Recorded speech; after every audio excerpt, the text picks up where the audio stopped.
Welcome to Your Strata Property, the podcast for property owners looking for reliable, accurate, and bite-sized information from an experienced and authoritative source. To access previous episodes and useful strata tips, go to www.yourstrataproperty.com.au.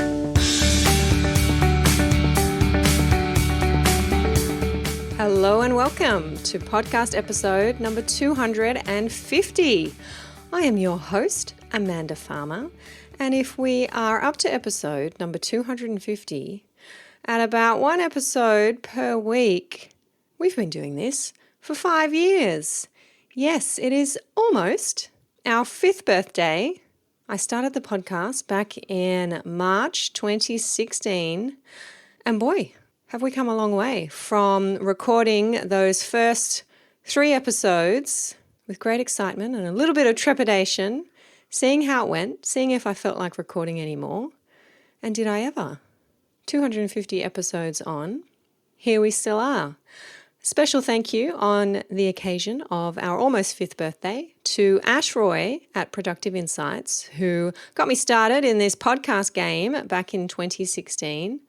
Since then, I know Ash has worked with quite a few of you in the strata and the real estate space, getting you set up with your own podcasts, sorting out your tech, increasing your productivity. I'll put a link to Ash's website in the show notes for this episode, productiveinsights.com. Shout out too to our podcast editor, Pete from Audio Concierge in Melbourne. Podcast Pete, helping us sound as smooth and professional as possible. I do every now and then hear from listeners who say that they enjoy the style of this podcast, and I get a few compliments on the clarity of my expression. I think Podcast Pete has a little bit to do with that. We do a little bit of editing there, and he does a great job and has for a number of years for us. Also in the background, we have Rochelle and Pia. Rochelle's been part of the team also since 2016, 5 years this year. Congrats, Rochelle. And Pia, who joined us last year, already part of the Your Strata Property family. How time flies when you're having fun. So let's get into this week's episode. I have 2 topics that I want to cover with you today. First of all, I'm going to head back to last week's episode number 249, my chat with Rena Van Alst about our wins and challenges from our week in Strata. It's not often that I can go back and acknowledge some of the questions and the comments that we have received so soon after the publication of an episode, but it just so happens that I'm recording this one quite close to publication. And boy, did we get some attention after episode number 249. I'm going to share with you a few of the comments that were posted under that episode, including some excellent advice and some clarifications about fire doors and asbestos in fire doors in particular. That's the topic that Rena and I were discussing at the beginning of that episode. And then I'm going to share with you some of the highlights from my attendance at the online conference for United States Community Association lawyers. I attended the Community Association Institute's annual law seminar last week, tuning in online from 3 a.m. to 7 a.m. Sydney time, and as promised, I'm bringing you some of my key takeaways, some interesting learnings and laughs from my week with our US counterparts online. Some things over there a little different, as you can imagine, and some things very much the same as what we experience here in our communities. Now, episode number 249, last week's published podcast episode, if you haven't listened yet, go back and have a listen to the chat between Rena and myself. We started out with Rena sharing a current challenge that she has in one of her buildings. The fire doors need to be tested for asbestos, and if there is asbestos, they are, I believe, going to be replaced with new doors. One resident is understandably concerned about a sample being taken from the door in the vicinity of their home and has objected to that sampling taking place. Rena's question for me, what rights does the Owners Corporation have to carry out this sampling against the wishes of the occupier? I shared my thoughts and gave some guidance to Rena, which included acknowledging that the front fire door, the front door to a unit, is almost always common property, and that the Owners Corporation had a duty to repair and maintain that common property, and the occupier of a lot must not stand in the way of an Owners Corporation meeting that duty. Now, I want to share with you a couple of the comments that have been posted by listeners under episode number 249. I will put a link directly to the episode. You can go and have a read for yourself and a listen if you haven't already. Peter shared her thoughts when she said that the solution proposed does not sound workable, in her opinion, and perhaps not compliant. Now, the solution that she's talking about is my suggestion that the Owners Corporation simply remove the door from its hinges, being a common property item, and take it to a safe place, whether that's outside or somewhere else on the property, to take their sampling, and they are then not taking samples of what is potentially asbestos in the vicinity of the lot. Peter thought this may not be workable. Fire doors, she said, especially asbestos ones, are heavy, and she believes lifting the door once open off its hinges and tilting it to clear the frame would be difficult without stepping inside the lot. And of course, if permission has not been granted to enter the lot, then the Owners Corporation's contractors cannot enter the lot. So very good practical point. My idea had been that the Owners Corporation's contractors could do all of this from outside the lot on the common property. Great point that may not be possible. Peter says that the hinge pins will only be visible from inside the lot when the door is closed, and when the door is opened, including by a locksmith, then the hinges will be accessible. But in older doors, the hinge is frequently welded onto the frame, and the screws should not be removed from the door side of the hinge. Why not? Because it would expose and release the friable asbestos. Peter's also warned Rena, perhaps in this building that Rena's talking about, that to do this work, removing and sampling the door, the contractor who's doing the work should be a licensed friable asbestos hygienist. And Peter's experience is that many times fire door installers or certifiers do this kind of sampling themselves in a non-compliant way. Peter agrees that the resident should be concerned about the potential for mishandling this material. So that's part of Peter's comment. Head over to our podcast page, yourstrataproperty.com.au/podcasts, to read the full comment there, including a link to a paper from SafeWork New South Wales regarding the sampling of fire doors, as I understand it, which may potentially contain asbestos. Thank you so much, Peter, for sharing those comments. Also a comment from Colin, who says that he agrees with the points that Peter's raised. He questions, what about the asbestos register for the building? Very good point. If there is asbestos in the building, there should be a register which records where it is and how it is to be handled. Colin also points out that the cost to get the door removed and the hygienist there means the cost of a new door is sometimes the more practical solution. Colin's asking, is there a stamp on the door? Often a great hint as to whether it's asbestos or not. And he also says that the new annual fire safety statement requirements to use accredited fire safety practitioners means that this type of work should now be carried out competently, and that it is about time that we've seen that kind of regulation. Yes, indeed. I have chatted to Rob Broadhead of 2020 Fire on the podcast about precisely that accreditation system. That was back in episode number 208, if you want to go and check that out. Thank you, Colin, for sharing your thoughts there. I know you are an experienced Sydney-based chairperson. Another topic that Rena and I dived into last week was discrimination and the question of whether anti-discrimination laws apply to our strata schemes.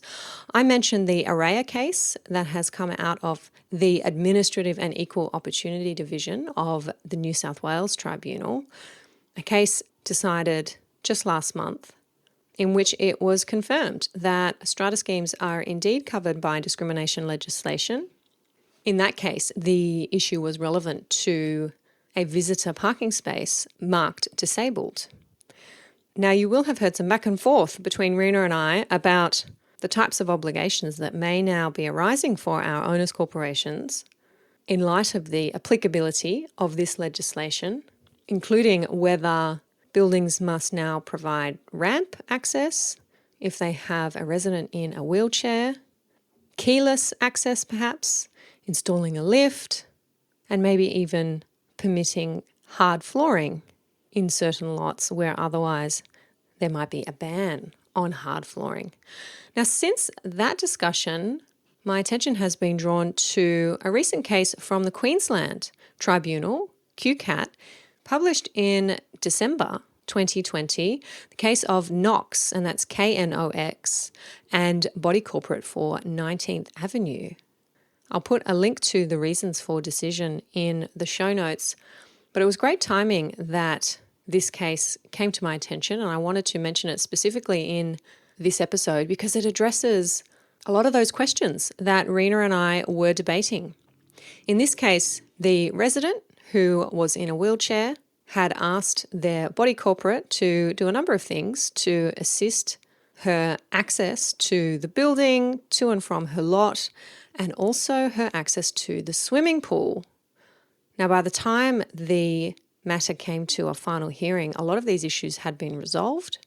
The owners had resolved in general meeting to make a number of improvements to the common property to meet the requests of the resident. But one outstanding issue was the installation of a hoist to enable this particular resident to enter the swimming pool. Now, the Queensland Tribunal very clearly stated that a body corporate is covered by anti-discrimination legislation because they are providing a service. What kind of service? Well, in the case of the swimming pool, the provision of access to and from the pool constitutes a service that the body corporate is providing to its residents. And in providing that service, the body corporate must not discriminate on the grounds of disability.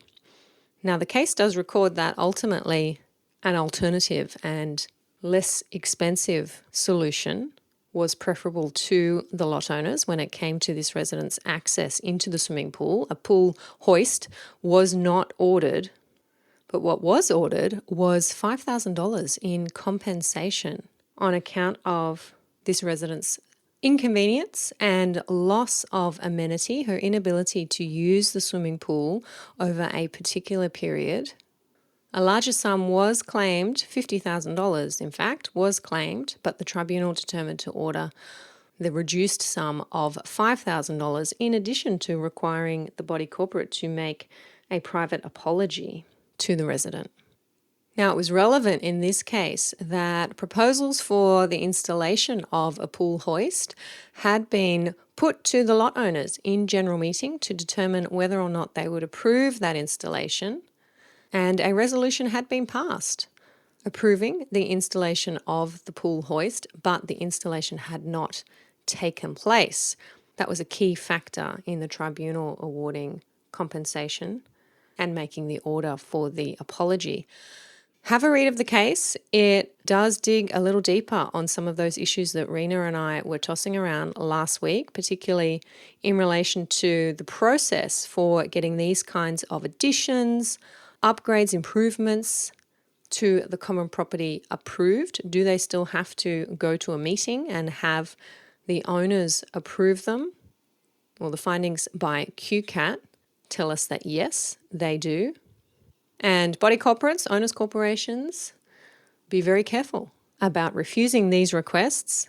You don't want to find yourselves in a position where you are having to be subject to orders of the tribunal, certainly not orders for the payment of compensation, not to mention the legal costs that you may be incurring being involved in these types of proceedings.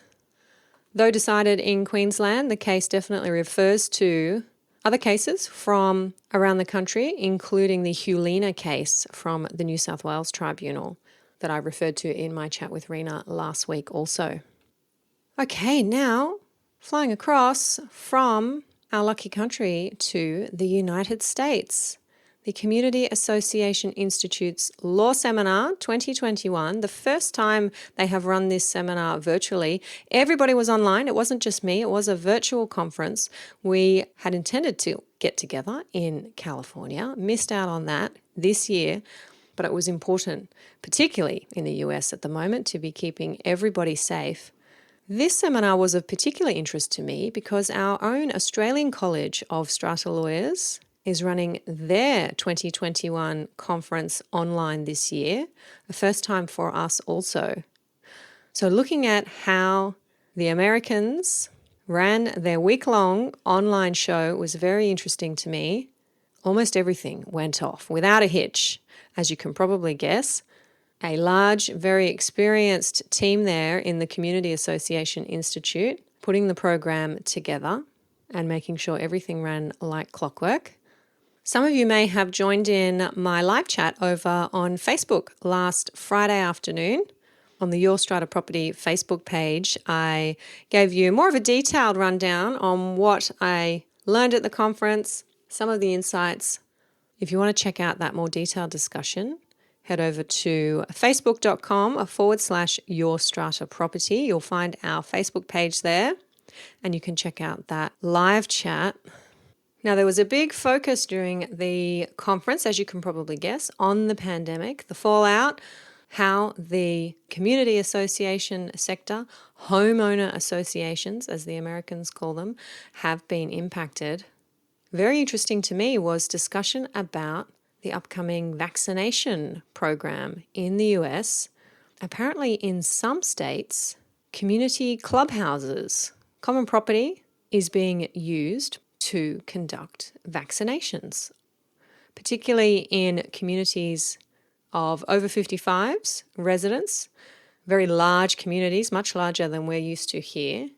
A vaccination clinic has been set up in the community clubhouse, and residents can attend there and receive their COVID vaccination. Now, this is raising a number of concerns from the lawyers over there, particularly in relation to liability. What if something goes wrong in that process? What if somebody gets sick or is adversely affected by the vaccination? What liability does the community have, bearing in mind the vaccination took place on their property? There are also concerns about third parties, non-residents, attending the site to receive their vaccinations. Is the community covered? Does their insurance policy cover them? Should there be a slip and fall, for example, by that third party who's entering the site for that sole purpose of getting their vaccination? Also on the subject of the COVID vaccine, real questions about whether communities will be able to make bylaws, pass rules that restrict unvaccinated people from using common facilities. For example, the gym, the pool. Can a community pass a bylaw that says if you have not been vaccinated against COVID, you cannot use this facility? Now, the lawyers were expressing general support for that kind of rule-making power, and the Americans do historically have a much higher tolerance for that kind of independent lawmaking, a little different to the culture that we have here in Australia. But overarching questions there about whether discrimination laws, there's that topic again, would operate to prevent associations from making, or more importantly, enforcing those kinds of rules. And I understand that there is some proposed legislation in some of the US states to ensure that communities are exempt from those kinds of discrimination laws so that they can indeed enforce their bylaws restricting unvaccinated residents from using certain facilities. Real questions there as to whether we will see that kind of bylaw making here in Australia, in our own communities. I know a number of you have been thinking about, if not making, bylaws that empower you as owners corporations, body corporates, strata committees to do and not do certain things during the pandemic, particularly when it comes to the use of common facilities. Are we about to see the kinds of bylaws that the US lawyers are looking at, and indeed some of whom are recommending to their communities to ensure they can control the spread of the virus as best they can in a really difficult situation. The US lawyers were particularly concerned about their community's inability to collect levies or assessments, as they call them over there, during the pandemic. Apparently, some emergency legislation was passed in various states that prevented community associations from collecting outstanding debts, unpaid levies. We didn't see that here, at least not as blatantly as the legislation in the US appeared to be. And quite fascinating to me was the attitude of the US lawyers that they didn't like this legislation. They felt that their communities, if they wished, should be able to recover outstanding assessments if they so chose. And I do think that some of these moratoriums did impact parts of some of the lawyers' practices. You can imagine some large firms having teams that were devoted to this kind of litigious work, recovering outstanding debts. My memory of the early stages of the pandemic here last year was that a number of the lawyers, strata managers indeed, our industry associations, representative bodies were urging committees, owners' corporations to be compassionate, to recognise the difficult circumstances of many residents and to make sure that they were acting with due consideration of each person's particular circumstances when it came to their financial situation. And I think our concerns were more related to the waiving of interest and whether there was an option not to recover outstanding levies for a period of time. So a slightly different attitude over in the US on that particular issue. Certainly the American communities have the same concerns that we do about everyday issues such as the keeping of pets, smoking in communities, the bad behaviour of residents, how to handle residents who may be suffering from a mental illness, and whether that may be relevant to the approach to be taken in addressing bad behaviour. On the subject of smoking, our attention was drawn to the fact that smoking complaints were increasing in some states due to the legalization of marijuana. So that was a particular practical issue that community association lawyers were working through. My overarching assessment, if you like, if I can make one, of the conference and the topics discussed was that there seems to be a particular concern that I don't think we have to the same extent here in Australia about liability, about the exposure of communities, of board members, as they call them, owners, residents, should something go wrong. Are we going to be liable if somebody falls over in the common areas, heads off to hospital, and then contracts COVID in hospital? Are we, the community, liable for their additional loss arising from their contracting of the virus? Real concerns there about whether that kind of loss would be insured. There was certainly a lot of input from insurance specialists. I don't think we see the same amount of litigation, certainly in our country, and concern about the exposure to liability, perhaps because we have caps in our states on damages awards. There is only so much that our courts will award by way of civil liability payouts, very different to the US, where you do hear of multi-million-dollar payouts when something goes wrong. So understandably, a higher level of concern there from lawyers to be protecting their community association clients from the same kinds of claims. And indeed, if those claims are made, to ensure that they are properly indemnified by their insurers.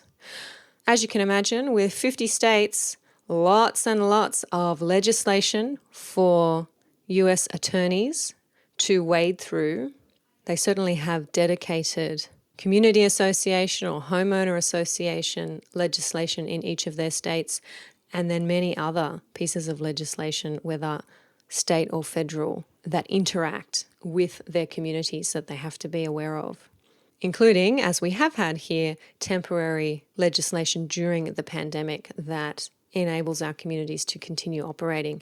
And that was a particular concern when it came to electronic meetings. Only a few states had legislation that gave their communities the ability to hold meetings electronically or to vote electronically prior to the pandemic. Now, with emergency legislation allowing that, I believe in almost, if not all states, there's a real push from the lawyers to have that legislation continue on post-pandemic and for that option to meet electronically, to vote electronically, to be enshrined into their legislation that governs their communities ongoing, day to day.